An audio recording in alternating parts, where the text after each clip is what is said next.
সিরিয়ায় থাকা উইগুর মুসলমানরা সিরিয়ার রাষ্ট্রপতি বাশার আল আসাদকে যেভাবে তার পদ থেকে হটিয়ে সিরিয়াতে একটা অস্থির পরিস্থিতির সৃষ্টি করেছে, ঠিক একইভাবে এরা চীনে ও শি জিনপিংকে তার রাষ্ট্রপতি পদ থেকে সরিয়ে দিয়ে উইগুর মুসলমানদের জন্য এক নতুন দেশ বানাতে চলেছে তারা।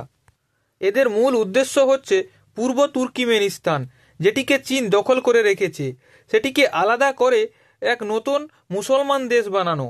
বর্তমানে সিরিয়া একটি বিভাজিত দেশ, কারণ সিরিয়া অনেকগুলো টুকরোতে ভেঙে গেছে। সিরিয়ার কিছু অংশ এইচটিএস এর হাতে আছে, যার হেড হচ্ছে আবু মোহাম্মদ আল জাওলানি, আর কিছু অংশ কুর্দুস্তানিদের হাতে, আর কিছু অংশ রয়েছে সিরিয়ার ডেমোক্রেটিক ফোর্সের হাতে। এই কারণে সিরিয়া যে কোনো দিন বিভাজন হতে পারে। ফলে সিরিয়ার জন্য কোনো নির্দিষ্ট সরকার নেই বললেই চলে। এখন যে কোনো সময় সিরিয়ার মাটিকে কোনো বাহ্যিক শক্তি দখল করতে পারে। এখন সিরিয়াতে অনেক রকমের এইসব বিভাজন শক্তি রয়েছে, যার মধ্যে এইচটিএস হচ্ছে সবচেয়ে শক্তিশালী গোষ্ঠী। এই এইচটিএসকে শক্তিশালী বানানোর জন্য উইগুর মুসলমানদের অনেক গুরুত্বপূর্ণ ভূমিকা রয়েছে, কারণ চায়নার জিনজিয়াং প্রদেশে থাকা এই উইগুর মুসলমানরা কয়েক দশক ধরেই চীনা সরকারের অত্যাচারে ও নিপীড়নের কারণে তারা সেখান থেকে বিভিন্ন দেশে পালিয়ে গেছে, আর কিছু থেকেও গেছে যারা এখনও সেই অত্যাচারের শিকার হচ্ছে। চীন থেকে অনেক উইগুর মুসলমান পালিয়ে গিয়ে সিরিয়া, ইরাক এছাড়া পৃথিবীর আরও বিভিন্ন দেশে পৌঁছায় ও সেখানে থেকে যায়। সিরিয়া, ইরাক এই সমস্ত দেশে তাদের এইচটিএস গোষ্ঠীর মতো কিছু গোষ্ঠী বোমা বন্দুক চালানোর ট্রেনিং দেয়। তাদের মূল লক্ষ্য হচ্ছে নিজেদেরকে একটি শক্তিশালী গোষ্ঠীতে পরিণত করা এবং যেই দেশে পৌঁছেছে সেই দেশকে দখল নেওয়া, যেটা তারা সিরিয়ায় এখন করেছে। তারপর তাদের লক্ষ্য হয়েছে চীনকে দখল নেওয়া এবং চীনের কাছ থেকে পূর্ব তুর্কিমেনিস্তানকে আলাদা করে এক মুসলমান দেশ হিসেবে প্রতিষ্ঠা করা। কিন্তু চীনের মতো এত বড় ও শক্তিশালী দেশকে এই সমস্ত গোষ্ঠীরা কি দখল করতে পারবে?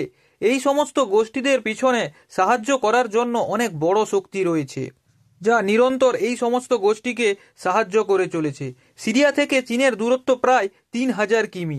চীনে যাওয়ার জন্য দরকারি টাকা পয়সা, যাতায়াতের জন্য ট্রান্সপোর্ট ব্যবস্থা, মেডিকেল, এই সমস্ত সাহায্য কিন্তু বড় বড় শক্তিরাই করে চলেছে এদের।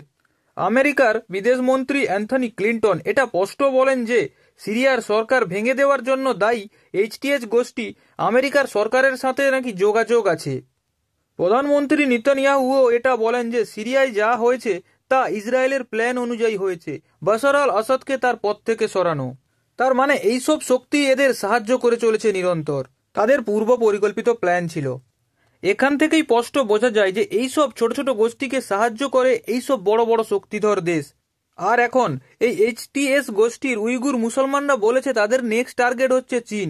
তার মানে এদেরকে চীনের বর্ডার অবধি পৌঁছে দেওয়ার জন্য বা চীনের ভেতরে ঢুকে যাওয়ার জন্য যে সমস্ত সাহায্য দরকার তা এইসব শক্তি তাদেরকে পরোক্ষভাবে করে যাবে।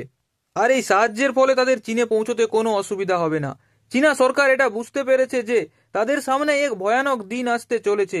চীনের বিদেশ মন্ত্রণালয় থেকে এটা জানানো হয়েছে সিরিয়ার যে কোনো গোষ্ঠী সিরিয়া থেকে যদি চীনের দিকে নজর দেয় তাহলে খুব তাড়াতাড়ি তারা তার প্রতি অ্যাকশন নেবে আর তাকে শেষ করে দেবে চীনের শি জিনপিং সরকার।